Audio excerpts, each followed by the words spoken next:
जय श्री राम सभी भक्तों को, जय माता की। फिर एक नई वीडियो के साथ आप सबके सामने हाजिर हो गए हैं और आज की जो हमारी वीडियो है वो आप सभी के लिए बहुत ही ज़्यादा ज्ञानवर्धक होने वाली है। आज हम जानेंगे कि क्या जब प्रेत रोगी प्रेत होता है शरीर में, तो उसका जो आहार होता है क्या वो भी खाता है? जो संकट रोगी है, जो इंसान है, उसके ऊपर क्या प्रेत भी आहार करता है? तो उसका क्या क्या होता है और कैसे खाता है? तो अंत तक बने रहिए, तभी आपको सारी वीडियो समझ में आती है। अगर वीडियो अच्छी लगती है तो लाइक करें, शेयर करें, कमेंट करें और अगर आप हमारे चैनल पे पहली बार ही देख रहे हैं तो चैनल को भी ज़रूर सब्सक्राइब करें। साथ में बेल आइकन है उसको प्रेस करें ताकि आने वाली हर एक वीडियो की नोटिफिकेशन सबसे पहले ही आपके फ़ोन में पहुंच जाए। चलिए शुरू करते हैं आज की वीडियो। जय श्री राम जी। जय श्री राम, जय श्री बालाजी महाराज। बाबा की असीम कृपा आपके परिवार पर सदैव बनी रहे और मेरी माँ जगत जननी माँ भवानी अम्ब की कृपा आपके घर में अन्नपूर्णा रूप में वास करे। जय माता की। क्या होता है? क्या प्रेत रोगी आहार लेता है? प्रेत आत्मा भोज करती है?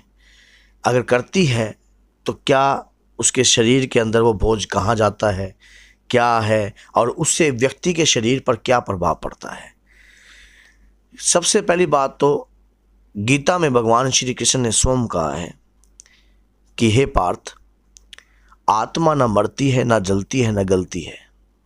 आत्मा का ना कोई आप उसको काट सकते हो। आत्मा का संहार होता है। आत्मा श्री धाम को जाती है, चाहे वो प्रेत आत्मा हो, चाहे वो देव आत्मा हो। अब सबसे बड़ी बात, कोई भी आत्मा हमारे पंच तत्व शरीर से बनी हुई होती है। अब जिसके अंदर प्रेत योनि का असर रह जाता है, कोई प्रेत में होती है, लेकिन शरीर मरा है, इच्छाएं नहीं मरी है। इच्छाएं, अगर किसी व्यक्ति के अंदर इच्छाएं दुर्लभ हैं, इच्छाएं प्रकट हैं और उसके शरीर का आघात हो गया है, शरीर का नुकसान हो गया, उसकी बॉडी उसकी शरीर की नहीं रही और इच्छाएं उसकी थी कि मैं ये कार्य करूं, तो वो इच्छाएं पूर्ण करता है, चाहे उसको किसी और का शरीर धारण करना पड़े। किसी और के शरीर में जब वो स्वयं अपने शरीर के हम जब भोज करते हैं तो हमारा शरीर पाचन तंत्र को पचाता है। इसी प्रकार जब कोई प्रेत आत्मा शरीर पर आकर भोज करती है तो इफेक्ट जो है वो शरीर को ही होता है, शरीर का ही नुकसान होता है।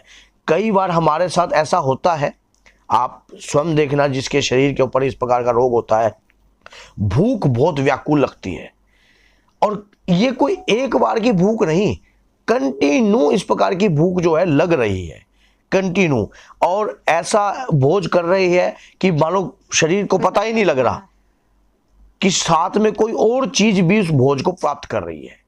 और ये ऐसे व्यक्ति के शरीर के ऊपर प्रेत आत्मा या कोई आत्मा या किसी भी प्रकार का जो प्रेत है वो रहकर उसके शरीर को तामसिक रखता है। जैसे कि चिकन का, जैसे कि पहले आपका मन नहीं करता था और अचानक ही आपका ध्यान जो है शरीर के अंदर बहुत ज़्यादा आप परिवर्तन महसूस कर रहे हो, शरीर के अंदर बहुत ज़्यादा इफेक्ट हो रहे हैं लेकिन आपको पता नहीं लग रहा। कहीं प्रेत ऐसे होते हैं जिन्हें भूख ही नहीं लगती, वो शरीर में रहते हैं, शरीर एकदम कांगला सुखड़ा हो जाता है, पता नहीं वो कई लोग उसको कहते हैं कि इतना खाता है यार, पता नहीं शरीर में लग कहाँ रहा है, कहीं को लग ही नहीं रहा। कहीं है कि शरीर में भूख की तीव्रता बढ़ती है। तो इस अगर शरीर के अंदर कोई प्रेत आत्मा भोज करती है तो शरीर का नुकसान होता है। उसी प्रकार अगर कोई प्रेत आत्मा या किसी के साथ संभोग भी करती है या गलत कार्य भी करती है तब भी शरीर का नुकसान होता है।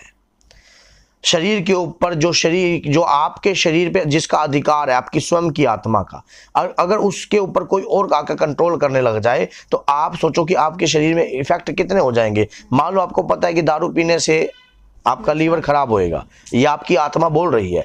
अब कोई और आत्मा आकर सुबह सुबह आपका पैर गलवा रही है, सुबह सुबह आपको ये दिनचर्या ये करवा रही है, तो इसका मतलब वो कहीं ना कहीं बॉडी पे जाकर लग रही है। कई व्यक्तियों में इस प्रकार के आपने देखे होंगे कि वो हद से बेहद से ज्यादा ड्रिंक करते हैं जिसकी कोई लिमिट ही नहीं है। सुबह उठते ही नहीं लोग चाय पानी कुछ नहीं, सुबह उठते ही ऐसा कार्य कर रहे हैं, तो कहीं ना कहीं उस शरीर को कोई और चीज कंट्रोल कर रही है। भोजन में भी चिकन वगैरह जो इस प्रकार के कई बार ध्यान नहीं होता, ना मंगल देखते, ना शनि देखते, ना कुछ भी देखते, तो और कई बार वो शरीर पर रहकर ही इंजॉय करती है, शरीर पर रहकर, क्योंकि उसका खुद का शरीर तो खत्म हो चुका है। जो कि पंच तत्वों से है, और उसका खुद का शरीर खत्म है, तो अब जो आत्मा है वो प्रेत योनि में दूसरा शरीर को ग्रहण करे बैठी है। अब वही बात होती है कि उससे जैसे जैसे कार्य वो करवाएगी वैसे वैसे उसके शरीर का आघात होगा, उसकी खुद की पूजा का तप का या उसकी पूजा जो है वो खत्म हो जाएगी, तप जो है वो खत्म होएगा धीरे धीरे। अब जो ऐसी शरीर पर रहकर अधिक लंबे समय तक ये कार्य होता है तो शरीर को पूरा शरीर उस बॉडी का आदी हो जाता है, वो आत्मा का आदी हो जाता है, उसकी स्वयं की आत्मा तो मर जाती है, क्योंकि और कमजोर व्यक्ति के ऊपर ये आत्माएं ज्यादा कंट्रोल करती हैं। जिसके अंतर का मन कमजोर है, जिसके अंतर का मन बिल्कुल भगवान के प्रति नास्तिक व्यक्ति है, उनको जल्दी ये चीजें आकर ग्रस्त करती हैं। और वो जब शरीर में नकारात्मक ऊर्जाएं प्रभाव डालती हैं तो भगवान के प्रति कई बार ध्यान भी नहीं लगता।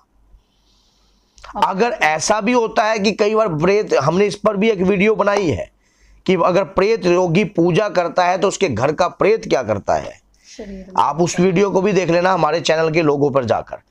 तो शरीर में इस प्रकार की जब प्रेत आत्मा भोज को ग्रहण करती है तो हमारे शरीर का ही नुकसान करती है। तो इन आत्माओं को मतलब कैसे बालाजी से जोड़ना चाहिए? आपको स्वयं को, अपने आप को बाबा से जोड़ देना चाहिए। हनुमान जी महाराज ही कलयुग के प्रधान रूप के देवता हैं, और आपको निरंतर ऐसे अभिमंत्रित जल का पान करना चाहिए जिससे आपकी आत्मा की शुद्धि होती रहे। गंगा जल का सेवन भी आपको करना चाहिए, और साथ में कोई एक ऐसा मंत्र आपको पकड़ना चाहिए, चाहे आपकी तकलीफ होती हो, शरीर भारी होता हो, शरीर जकड़ता हो, शरीर पर वजन आता हो, और तब भी आपको उस मंत्र का सहारा नहीं छोड़ना चाहिए। कोई भी समय जब हम किसी भी मंत्र या पूजा या आराधना के प्रति अपने आप को सचेत करते हैं तो शुरू में प्रेशर बहुत होता है, शुरू में आपका परिश्रम बहुत लगता है, मेहनत लगती है। मेहनत इस प्रकार की लगती है कि आप पूजा करोगे या कुछ भी पाठ करोगे वो आपको हैवी होने लग जाएगी, लेकिन एक समय ऐसा आएगा जब आप ही जीतोगे। क्यों? क्योंकि जब आप, एक लिमिट होती है, किसी भी मंत्र की शक्ति की एक लिमिट होती है। अगर आप उस मंत्र को कंटिन्यू व्यापन करने लग जाओगे, कंटिन्यू जाप करने लग जाओगे, और उस जल के पान, जल का लोटा ग्रहण करके आप उसका पान करने लग जाओ। ऐसी हमने बहुत सारी वीडियो बना रखी हैं, आप देखिए अभिमंत्रित जल के लिए किस प्रकार से आपको अभिमंत्रित जल करना चाहिए और उसी दौरान उसका पान करना चाहिए। आपके शरीर की शुद्धि होगी, साथ में शरीर के ऊपर जो आपकी आत्मा है उसकी शुद्धि होगी, और जो प्रेत आत्मा है वो भी शुद्धि का मार्ग पहचान लेगी। क्योंकि जब उसे ये पता लग जाएगा कि ये मेरा शरीर नहीं है, मैं परम पिता परमात्मा की संतान हूं। तो बोलिए जय सीताराम, जय श्री बालाजी महाराज। मेहंदीपुर की पवित्र कृपा आपके परिवार पर सदैव बनी रहे, और मेरी माता जगत जननी आपके घर में अन्नपूर्णा रूप में वास करे। जय माता।